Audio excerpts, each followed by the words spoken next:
Bismillah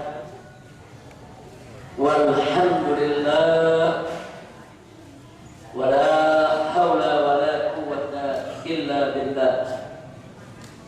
Asyhadu an la ilaha illallah wahdahu la syarika lah wa asyhadu anna sayyidana Muhammadan abduhu wa rasuluh la nabiyya ba'dah. Ibadallah, usikum jami'an wa nafsi bittaqwallah wa bi ta'ati Rasulillah sallallahu alaihi wasallam.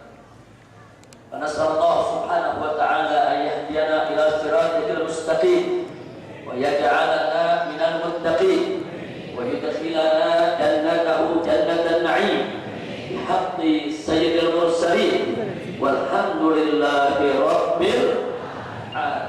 Taqabbalallahu minna wa minkum wa taqabbal ya karim.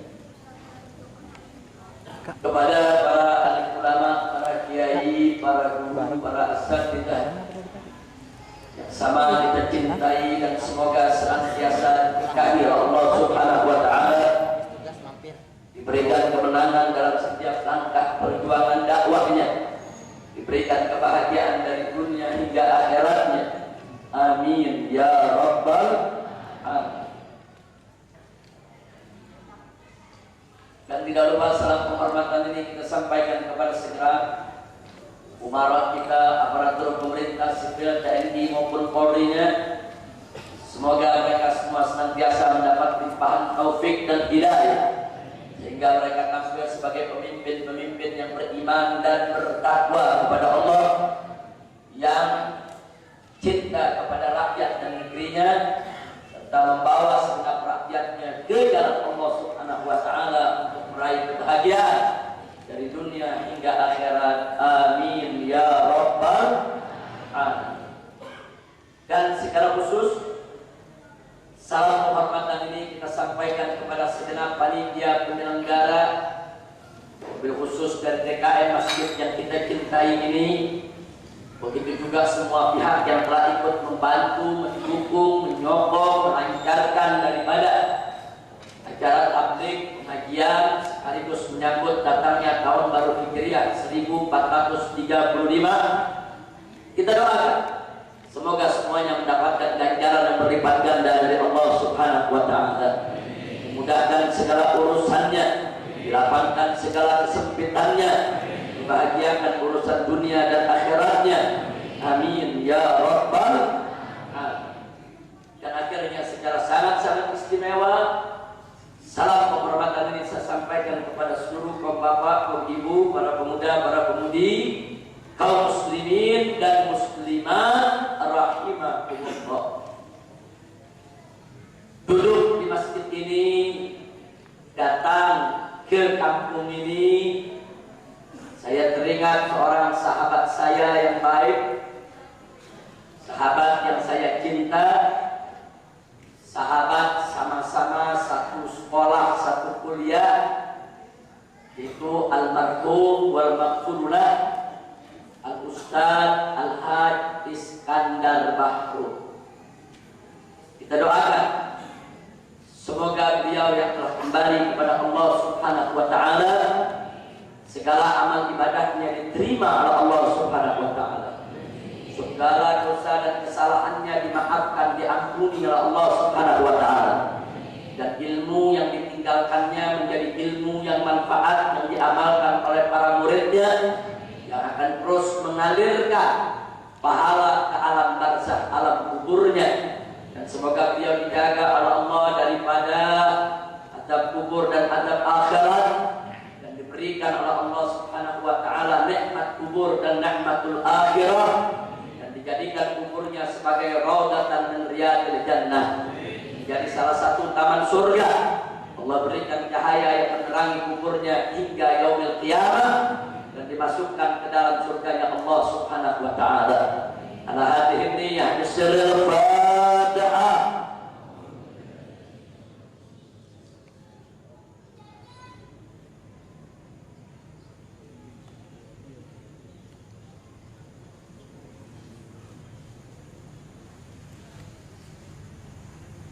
Taqabbalallahu minna wa minkum fataqabbal ya karim. Dan saya datang pada kesempatan ini tidak sendiri, saya juga bahagia didampingi oleh kawan-kawan seperjuangan. Di sini ada Ustaz Al-Haj Ja'far Siddiq. Tadi juga sudah menyampaikan mauqifahnya. Beliau adalah Sekretaris Umum Dewan Pimpinan Pusat Front Pembela Islam periode 2013 sampai 2020. Beliau adalah Sekjen FPI yang baru menggantikan Kiai Haji Ahmad Sobri Lubis yang saat ini beliau diangkat menjadi Wakil Ketua Umum daripada Dewan Pimpinan Pusat Front Pembela Islam. Dan di samping beliau juga hadir sahabat saya tercinta yang selalu menyibukkan diri dengan dakwah, yaitu Al-Ustaz Usman. Mudah-mudahan Ustaz Ja'far dan Ustaz Utsman ini senantiasa diberkahi oleh Allah Subhanahu wa taala, memberikan kemenangan dalam setiap langkah dakwahnya. Dan di samping saya juga itu ada saya punya anak, saya punya mantu, itu Habib Ahmad Fikri Bafalah. Beliau adalah suami dari putri saya yang pertama, dan sampai hari ini beliau dan saya punya putri masih sama-sama kuliah, yaitu di Universitas Al-Azhar Kairo Mesir. Insyaallah beberapa saat lagi beliau akan lulus keduanya dari Universitas Al-Azhar untuk bisa melanjutkan dan membantu saya di dalam mengembangkan dakwah dan meneruskan perjuangan yang mulia ini di tanah air tercinta Republik Indonesia. Mudah-mudahan sebulan lagi beliau dan saya punya putri akan kembali, dan mudah-mudahan walaupun keadaan di Mesir masih kurang stabil, di sana kita tahu bagaimana pengkhianatan yang dilakukan oleh kaum sekuler terhadap ikhwan muslimin. Tapi sampai hari ini kabar yang kita dapatkan bahwa pendidikan di Jamiatul Azhar tetap berjalan seperti biasa. Mudah-mudahan karena pelajaran tetap berjalan, ujian akan digelar, jadi apapun kondisi di sana, beliau dan saya punya putri harus kembali. Kita doakan mudah-mudahan keduanya diberkahi oleh Allah Subhanahu wa taala, diberikan ilmu yang manfaat. Semoga beliau kedua pulang nanti tetap bisa istiqamah, bisa mengembangkan dakwah, meneruskan hisbah amar ma'ruf nahi munkar, dan berjihad di jalan Allah Subhanahu wa taala. Amin ya rabbal alamin. Ahibahil kiram, ada hal yang menarik dari apa tadi yang disampaikan oleh Habib Ahmad Fikri Bafalah. Beliau menyampaikan kepada kita tentang pentingnya ilmu. Beliau mendorong kita semua untuk menuntut ilmu. Nah, pada malam hari ini kita memperingati tahun baru Islam, tahun hijrahnya Nabi, yang mengingatkan kita kepada suka duka perjuangan Nabi kita Muhammad sallallahu alaihi wasallam. Untuk mengetahui suka duka perjuangan Nabi, tidak mungkin kita bisa mencapainya kecuali dengan ilmu. Dengan ilmu kita bisa mengenal Allah. Dengan ilmu kita bisa mengenal Rasulullah. Dengan ilmu kita bisa mengenal Al-Quranul Karim. Dengan ilmu kita bisa tahu tentang iman dan Islam. Ilmu. Pantas kalau Nabi bersabda, yaitu di dalam hadisnya, saudara, talabul ilmi faridatun ala kulli muslim. Menuntut ilmu itu adalah fardu kewajiban atas tiap-tiap muslim. Di hadis yang lain Nabi mengatakan al-ilmu imamul amali wal amalu tabi'uhu. Ilmu itu adalah imam daripada amal perbuatan, sedangkan amal perbuatan adalah makmumnya. Ilmu yang akan menuntun amal kita ke arah yang benar. Bagaimana kita sholat bisa benar? Oh, kita mesti tahu syaratnya, rukunnya, kewajibannya, adabnya. Semua hanya bisa kita ketahui dengan ilmu. Oh, sebelum sholat kita mesti bersuci dulu. Bagaimana tata cara bersuci? Untuk mengetahuinya juga wajib dengan ilmu. Atas Nabi mengatakan ilmu itu imam amal perbuatan. Kalau ada ilmu, amal perbuatan tinggal jadi makmumnya mengikuti tuntunan ilmu. Sudah. Saking pentingnya ilmu, Nabi juga mengingatkan saudara, di mana beliau mengatakan utlubul ilmu minal mahdi ilal lahdi. Hei umat Islam, tuntutlah ilmu mulai dari ayunan sampai masuk ke liang lahat. Sudah. Jadi nggak ada terlambat untuk menuntut ilmu. Oh, jangan coba-coba ada mengatakan, oh umur saya sudah tua, oh umur saya sudah lanjut, nggak perlu saya menuntut ilmu lagi. Tidak begitu, saudara.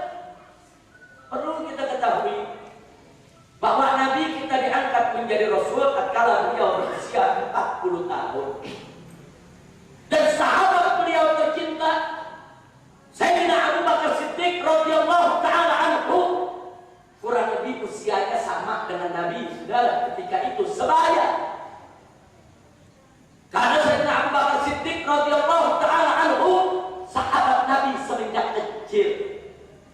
Sekarang mari kita lihat dari kecil sampai umur 40 tahun Sayyidina Abu Bakar Siddiq enggak kenal Allah, sudah. Enggak tahu soal kenabian, enggak paham soal keislaman, ikut menyembah berhala, hidup dalam kejahilan dan kebodohan 40 tahun. Tapi begitu Nabi diangkat menjadi Rasul, beliaulah di antara para sahabat yang pertama kali masuk Islam tanpa perintah.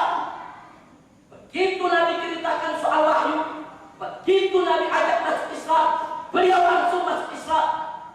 Di usia itulah begitu beliau masuk Islam, baru beliau mempelajari soal Islam, sudah. Berarti Sayyidina Abu Bakar Siddiq ini belajar Islam bukan dari kecil, sudah. Berarti Sayyidina Abu Bakar Siddiq ini belajar Islam setelah umur 40 tahun. Tapi tetap terus mengikuti Nabi, terus menimba ilmu, terus menggali segala macam hikmah dari Al-Quran dan dari semua tuntunan kehidupan Nabi. Dan akhirnya beliau tampil sebagai seorang sahabat yang mulia, beriman, bertakwa, berilmu, bahkan menjadi imamul muslimin, khalifatul Rasulullah sallallahu alaihi wasallam. Maka itu tadi saya katakan, nggak ada kata terlambat, saudara. Walaupun usia Anda sudah 40 tahun, baru belajar alif ba, nggak ada masalah. Saya tidak ada 40 tahun baru belajar Al-Quran, baru belajar hadis, baru belajar agama, baru kenal apa namanya Islam, sudah. Begitu juga saya juga Umar bin Khattab radhiyallahu taala anhu. Bukan dari kecil belajar Islam, sudah umurnya sudah sekian puluh tahun kenal Nabi, ikut kepada ajaran Nabi. Itu di sini saya katakan, sebagaimana yang Nabi bawakan dan Nabi beritahu kepada kita, tuntut ilmu mulai dari ayunan sampai ke liang lahat. Mudah-mudahan Allah berkahi kita semua. Allah memberikan ilmu yang manfaat. Tidak ada kata terlambat dalam menuntut ilmu. Alhamdulillah. Nah, saudara, menuntut ilmu pun nggak mesti di pondok pesantren, nggak mesti di madrasah, nggak mesti di universitas. Memang masuk madrasah jauh lebih baik, memang masuk pesantren jauh lebih bagus, memang kalau sampai ke universitas jauh lebih afdal. Tapi yang namanya pendidikan agama tidak mesti melewati jalur formal, sudah. Asal kita punya kemauan, walaupun belajar agama lewat majlis-majlis taklim yang diadakan di masjid-masjid, di musola-musola, di langgar-langgar, asal kita tekun menjaga. Siapa yang sungguh-sungguh, dia bakal dapat, sudah. Makanya Sayyidina Abu Bakar Siddiq radhiyallahu taala anhu bukan lulusan pesantren, bukan lulusan universitas, tapi lulusan masjid Nabi, sudah. Tapi tiap hari ngajar di masjid, tapi tiap hari kumpulkan para sahabat di masjid. Tiap hari Nabi memberitahu kepada mereka mana yang halal, mana yang haram. Tapi lihat, walaupun beliau hanya lulusan masjid, tapi beliau tampil sebagai imamnya kaum muslimin yang amal ilmu dan amalnya seiring sejalan sudah. Begitu juga Sayyidina Abu Bakar Siddiq radhiyallahu taala anhu yang tampil sebagai khalifah yang adil, yang tegas menegakkan hukum sudah.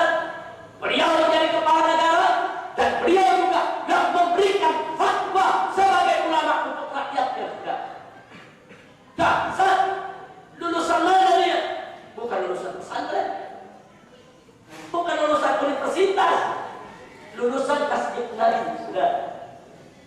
Begitu juga Sayyidina Utsman bin Affan radhiyallahu taala anhu tampil sebagai khalifah yang alim, yang bijak, yang santun, yang ramah, luar biasa. Dahsyat kepemimpinannya saudara, bahkan menjadi rujukan umat untuk bertanya soal agama. Saat beliau menjadi khalifah, sebagaimana pendahulunya Sayyidina Abu Bakar dan Sayyidina Umar radhiyallahu taala anhuma, beliau yang menjadi kepala negara dan beliau juga yang menjadi imam rawatib di masjid. Beliau yang menjadi imam sholat zuhur, imam sholat asar, imam sholat maghrib, imam sholat isya, imam sholat subuh, dan beliau yang menjadi khatib Jumat, beliau yang menjadi imam Jumat, dan beliau tempat rujukan orang bertanya sudah. Siapa manusia yang komprehensif ini sudah? Menguasai ilmu dunia, menguasai ilmu cara mengatur dunia, menguasai ilmu akhirat. Dia alumni lulusan Masjid Nabi sudah. Begitu juga Sayyidina Ali bin Abi Thalib, seorang pemuda yang luar biasa yang semenjak kecil sudah duduk di samping Nabi menuntut ilmu sudah. Tampil sebagai khalifah di saat-saat sulit, di saat banyak pertikaian, di saat penuh intrik politik, di saat terjadi pemberontakan di mana-mana. Tapi dengan piawainya beliau atasi satu persatu persoalan. Bahkan ijtihad beliau di dalam menghadapi para pembangkang menjadi rujukan ulama dari dulu sampai sekarang di dalam mengambil kesimpulan hukum sudah. Karena apa yang terjadi di zaman Ali tidak terjadi di zaman sebelumnya sudah. Ali bin Abi Thalib begitu produktif memberikan fatwa bagaimana mengatasi kondisi semacam itu sudah. Siapa Ali bin Abi Thalib? Lulusan Masjid Nabi sudah. Jadi kalau mencari universitas di zaman Nabi, ya universitasnya Masjid Nabi. Kalau mencari madrasah di zaman Nabi, ya madrasahnya Masjid Nabi. Kalau mencari pesantren di zaman Nabi, ya pesantrennya Masjid Nabi sudah. Artinya di sini saya hanya ingin menegaskan, ya sholat ke madrasah formal, yaitu menuntut ilmu ke madrasah formal, menuntut ilmu ke pesantren, menuntut ilmu ke universitas memang bagus, lebih tersistem sudah, kurikulumnya juga lebih tersusun dengan baik, lebih mudah kita untuk mencerna ilmu pengetahuan, betul. Tapi bagi mereka yang tidak punya kesempatan atau memang tidak mendapatkan kesempatan untuk mencicipi pendidikan di pesantren, di madrasah, di universitas agama Islam, bukan berarti kesempatan mereka hilang sudah. Berapa banyak masjid di Jakarta ini sudah tiap malam ada pengajian yang buka ilmu hadis, yang buka ilmu tafsir, yang buka ilmu tarikh, yang buka ilmu fikih, yang buka ilmu akidah, yang buka ilmu akhlak, yang buka berbagai macam disiplin ilmu. Berapa banyak ustaz-ustaz kiai kita membacakan kita diterjemahkan, diartikan, diulas. Dan berapa banyak ustaz kiai kita melalui majlis-majlis mereka memberikan kesempatan kepada umat untuk tanya jawab sudah. Luar biasa. Apa yang Anda dapatkan di majlis-majlis tersebut tidak kalah dari apa yang diajarkan sampai Universitas Islam sekalipun sudah. Sabar tekun, sabar menuntut ilmu, insya Allah Anda bisa mendapatkan ilmu yang manfaat, saudara. Amin ya rabbal alamin.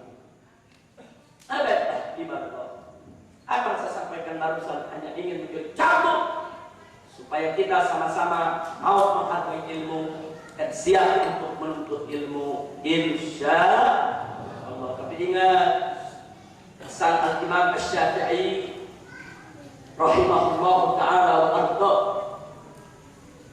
Beliau pesan kepada kita sebagaimana pesan gurunya kepada beliau. Beliau katakan al-ilmu nurun fala tutfi'hu bil maksiyah. Ilmu itu nur, ilmu itu cahaya. Fala tutfi'hu, jangan sekali-kali kau padamkan cahaya tersebut bil maksiyah, dengan maksiat. Jadi kalau ada jamaah yang bertanya, Habib, bagaimana sih supaya gampang hafal Quran?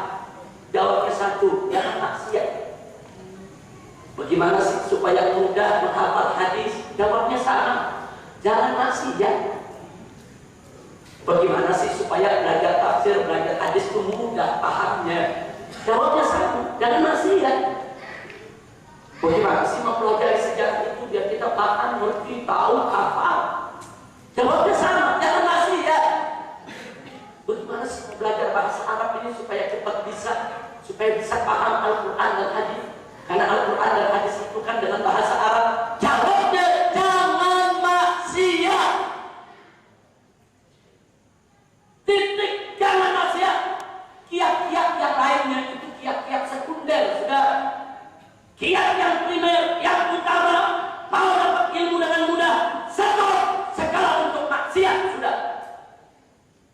Jangan coba-coba tinggalkan sholat, jangan tinggalkan puasa Ramadan, jangan tinggalkan zakat bagi yang sudah terkena kewajiban. Jangan sekali-kali melakukan kemaksiatan, jangan berjudi, jangan berzina, jangan korupsi, jangan memakan riba, jangan menenggak minuman keras, jangan mengkonsumsi ganja dan narkoba, jangan menipu, jangan berbohong, jangan menganiaya orang, jangan membunuh, jangan mencuri. Tinggalkan semua maksiat, kerjakan semua kewajiban. Itu pintu untuk menjaga nurul ilm, cahaya ilmu pengetahuan, saudara. Makanya mari kita lihat di zaman Imam Abu Hanifah, di zaman Imam Malik, di zaman Imam Syafi'i, di zaman Imam Ahmad rahimahumullah ta'ala wa arda, wa yanfa'na bi barakatihim wa anwarihim wa asrarihim wa ulumihim fid din wa dunya wal akhirah. Di zaman empat imam besar ini, saudara, imamnya Ahlus Sunnah wal Jamaah, belum ada percetakan mushaf Al-Quran. Belum ada, saudara. Mereka yang mau tahu Al-Quran, yang apa? Atau dia salin sendiri 30 juz. Tidak ada orang jual mushaf Al-Quran, tidak ada, saudara. Al-Imam Syafi'i dalam usia antara 5 sampai 7 tahun sudah hafal Al-Quran 30 juz. 7 tahun hafal Al-Quran 30 juz. Dan beliau sampai umur 8 tahun, antara 8-9 tahun sudah hafal Muwatta Imam Malik, sudah. Dan begitu usia beliau 10 tahun sudah diizinkan oleh gurunya untuk menjawab pertanyaan orang soal agama.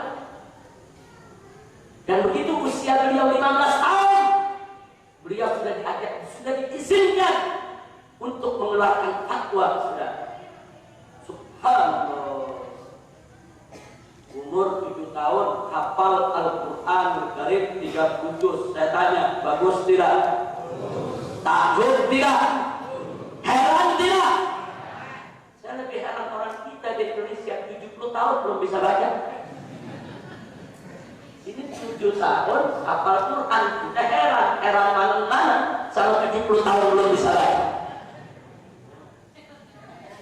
Jadi ini campur buat kita. Tidak ada kata terlambat dalam menuntut ilmu, saudara. Ibu bapak usia sudah tua, 40 tahun, 50 tahun, 60 tahun, belum bisa baca Quran. Belajar. Oh malu kalau belajar ke masjid, panggil guru ke rumah. Oh nggak punya duit,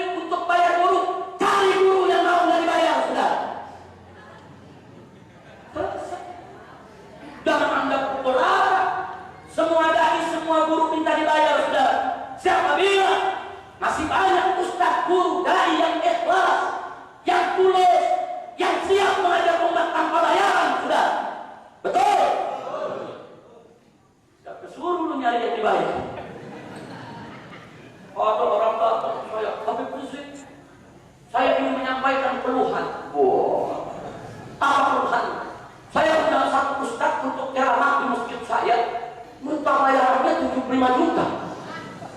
Udah gitu harus bayar DP dulu 20 juta. Kalau nggak ada DP-nya hilang. Nah terus yang anda keluhkan bagaimana? Bagaimana Ustaz macam ini? Saya bilang jangan nyalahin Ustaznya, yang salah ente. Kenapa ente ngundang, goblok? Nggak usah diundang, selesai saudara. Betul? Anda undang orang, orang tidak punya akhlak, orang tidak mau mengamalkan ilmunya, orang mau menjual dakwah. Titik, jangan undang saudara. Selesai. Ini undang-undang pakai lu. Iya. Undang, duit bayar kan besoknya ketemu. BPKB, lu terbayar. Lu kenapa undang, goblok? Kira-kira jelas tidak? Jelas tidak? Jadi yang goblok yang mana tuh? Yang undang. Yang undang goblok. Ustaznya kecuk, bukan goblok. Innalillahi. Belajar waktu banyak Pak. Oh, nggak dapat Ustaz. Cari remaja masjid. Remaja masjid agar mereka punya kegiatan. Kalau itu ketua pimpinan masjid kirim remaja masjidnya. Tuh Bapak Anu belum bisa baca Quran. Dia kalau belajar di masjid TPA kan belum. Orang di TPA umur 5 tahun, udah bagus begini. Untuk mana anak yang malu. Akhirnya teman-teman yang ada di sini bisa nggak bisa baca. Kan malu saudara, betul? Jangan dipaksa masjid ke TPA, jangan kirim remaja masjid. Remaja masjid yang satu tugasin ke Bapak Anu. Remaja masjid yang satu tugasin ke Bapak Anu. Kau ajarkan sampai dia bisa baca Quran. Nah kalau ibu-ibu bagaimana? Kan ada remaja, ada putri di masjid, kirim ke ibu-ibu saudara. Kalau dia lalu belajar di masjid, belajar di rumah, kirim. Insya Allah remaja masjid nggak minta dibakar. Setiap air putih juga cukup. Betul? Maka itu saya mau tanya semua di sini, kaum bapak, kaum ibu, yang muda, yang tua, siap belajar? Siap untuk ilmu? Takbir! Alhamdulillah. Nah selanjutnya, saudara. Imam Abu Hanifah, Maliki, Syafi'i, Ahmad bin Hanbal di zaman beliau tidak ada Al-Quran dijual. Apalagi kitab hadis saudara yang dijual di toko, tidak ada. Sahih Bukhari Muslim belum lahir. Apalagi Sunan Ibnu Majah, Sunan Nasa'i, Jami' Tirmidzi, Sunan Abi Daud belum ada saudara. Mereka datang setelah zaman para imam salaf tadi saudara. Tapi sungguh bagus Al-Quran tidak ada yang jual. Buku-buku hadis belum ada yang cetak. Kitab-kitab fikih belum ketemu. Mereka tampil sebagai ulama-ulama yang komprehensif, lengkap ilmunya. Luar biasa bahasa Arab mereka, sastranya mereka kuasai, Al-Quran mereka hafal, ribuan hadis mereka hafal. Aneka ragam perbedaan pendapat di antara ulama mereka hafal. Macam-macam disiplin ilmu semua mereka kuasai sudah. Hal ilmu nahu belum ada, ilmu sharaf belum ada, ilmu balaghah, ilmu ma'ani, ilmu balik belum dibukukan orang sudah. Akhirnya walaupun sudah sarana prasarana untuk mendapatkan ilmu pengetahuan belum memadai, tapi ilmu mereka luar biasa, diberkahi Allah. Tidak ada satuan manusia di zaman ini yang mampu menyaingi keilmuan mereka sudah. Akan sampai detik ini mereka bertempat menjadi rujukan umat Islam. Kita lihat zaman kita sekarang, Al-Quran sudah dikomputerisasi. Anda yang cari ayat sudah tinggal tulis. Anda mau tahu ini ya ayyuhalladzina amanu taqullaha haqqa tuqatih. Ini surat apa? berapa? Tinggal tulis tukar selesai. Begitu klik keluar dari ayat yang Anda cari ini ada di surat Ali Imran ayat 102. Tunjukin lagi terjemahan sudah. Udah gitu di bawah ada mau baca tafsirnya ditawari. Mau tafsir apa? Tafsir Ibnu Katsir, tafsir Qurtubi, tinggal klik